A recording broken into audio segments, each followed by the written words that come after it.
ஓம்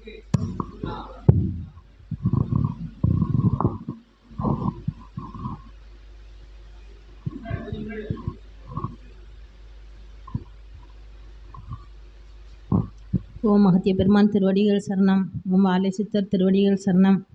ஐயா, கழிந்த சஷ்டி திருநாள் திதி முதல் நாள் இரவு பொது கேள்வியாக கேட்டபோது வினைக்குள்ள சென்றும் எனக்கு ஆசி வழங்கினேங்க. அது நான் எதிர்பாராமல் எனக்கு ஐயன் எனக்குள்ளால என்ன இருக்குது நான் கேட்க முடியாததுக்கும் எனக்கு ஆசி தந்தேங்க. அன்ற நாள் பொழுது அந்த இரவு முதல் எனக்கு அதிகாலை 2 மணி விழிப்பு வருவதில்லை. எனக்கு உடல்லையும் ஒரு மாற்றங்கள் இருக்கிறத உணர்ந்தேன். அதற்கு ரொம்ப நன்றி ஐயா. தியானங்கள் இருக்கும்போது எனக்கு உறக்கம்தான் வருது. குண்டலினி அதெல்லாம் தெரியல. எது எனக்கு கிடைக்கலனாலும் உங்களை பார்க்கறதும் எனக்கு வாழும் குரு கிடைத்ததுக்கும் அதே எனக்கு பெரிய தவமாக இருக்குது.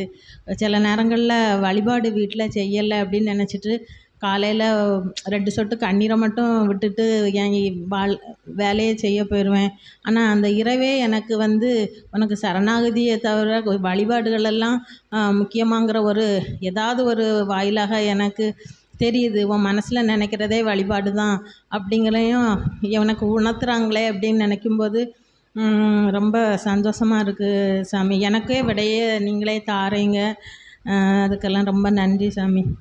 எனக்கு மூலாதாரம் சக்கரம் அதெல்லாம் பற்றி தெரியல. தூக்கம்தான் வருது எனக்கு. அதை உறக்கம் என்று எவர் கூறினார்கள்? சிவசபையில் தியானத்தில் யோகத்தில் அமர்கின்ற பொழுது வருகின்ற உறக்கம் அது உறக்கம் அல்ல, தூக்கம் அல்ல என்று அகத்தியன் உரைக்கின்றோம். நிச்சயமாக உறங்குவது போல் அக்காட்சி தென்பட்ட பொழுதும் உள்ளுக்குள் உணர்ந்த பொழுதும் அது உயர் சூட்சம சித்தி நிலை பெறுகின்ற தியான நிலை என்று அகத்தியன் உரைக்கின்றோம். இதுவே நிதர்சன உண்மை சிவசபையை பொறுத்த மட்டில் என்று அகத்தியன் கூறுகின்றோம். உரைத்தவாறு அற்புதமாக நெல்லை மாநகரிலிருந்து காந்திமதி அம்பாளுடன் நெல்லையப்பன் வந்தமர்ந்து நந்தியோடு உம்மோடு இணை நிலையாய் வந்தமர்ந்து ஏற்றமுடன் சபையோடு வளம் வரும் உமக்கு நீர் தொடுத்த அத்தகைய வினாவிற்கு உமது நடுநிசி அத்தகைய 2 மணி நாளிகை பொழுதளவில் வருகின்ற அத்தகைய மொழிப்பு நிலை விழிப்பு நிலை மாற வேண்டும் என்று அகத்தியன் கூறிய அத்தகைய அற்புதமான ஆசியோடு சிவமகா வாழைச்சித்தனுடைய ஆற்றலுக்குள்ளிருந்து அந்நிலை அகற்றப்பட்ட நிலை, அந்நிலை அகற்றி உமது சரீரத்திலும் மாற்றம் ஏற்படுகின்ற நிலை இன்று அகத்தியன் காண்கின்றோம். நீர் உரைத்தவாறு ஒரு திடகாத்திரமான சீடரை அகத்தியன் காண்கின்றோம்.